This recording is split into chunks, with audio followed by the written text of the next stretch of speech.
السلام عليكم الاخوان، كي دايرين بخير؟ اليوم ان شاء الله غنشارك معكم طريقه تشغيل ديال ماكينه الصابون جينيرال 8 كيلو ونص. تبعوا معنا الفيديو حتى الاخر. السلام عليكم. لا تنسوا الاعجاب بالفيديو والاشتراك في القناة تشجيعا لنا لنستمر بنشر المزيد ان شاء الله. انت بالنسبه للخدمه ديالك كي تنشعلوها من هنا، اول حاجه تديري هو تجي البروغرام هذا اللي فيه بروغرام. تختاري اي بروغرام من هاد العشرة. دابا من واحد حتى العشرة هادو كاملين بروغرامات، يعني كل واحد ولاش خدام.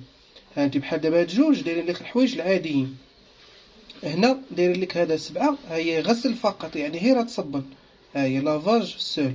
هنا غير تنشاف بوحدو 8، يعني كل واحد بحال هذا 9 فيه غير الصابون والتشلال.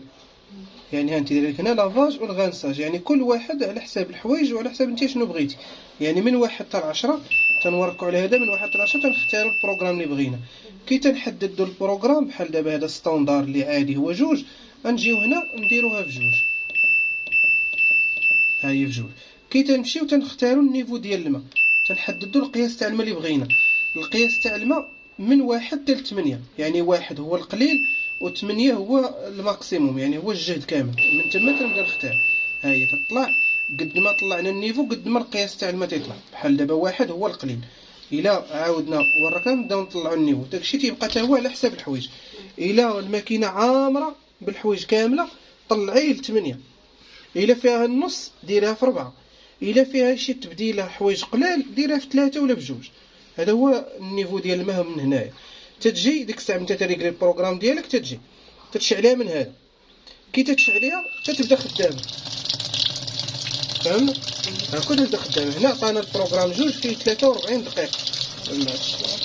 ها هو عطاك هنا 43 دقيقه اللي فيه. الاخرى كي تنشعلوها بحال هكا تتجي هاد الريكلاج ديال الوقت ديال التنشيف.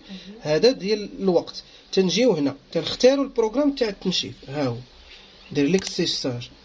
ها هو اير دراي 5. شتي هاد اير دراي 5. الا مشينا البروغرام ديال 5 هو هذا فيه غير تنشاف بوحدو. ها هو شحال فيه 30 دقيقه. ملي تنبغيو نتحكموا فيه تنجيو لهاد البوطون. ها هو خدم خدمه اخرى، ما بقاش خدام قبيل النيفو الماء. ها هو ولا خدام دابا للسوايع. شتي هي ولات 60 90 10 20 30 60 هما هادو.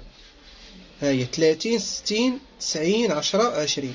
هو هذا هو قبيله كنا تنحددوا به القياس تاع الماء، ولكن ملي مشينا للبروغرام ديال 5 اللي هو اير دراي تنشاف الهوائي، هما كاتبين عليه تجفيف الهوائي.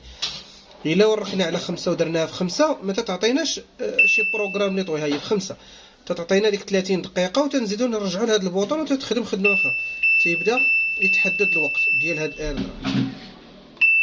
بالنسبه لهاد البوطون الاخر عنده دور اخر هنايا ديال التوقيت. تتحدد لي واحد الوقت باش تخدم الماكينه.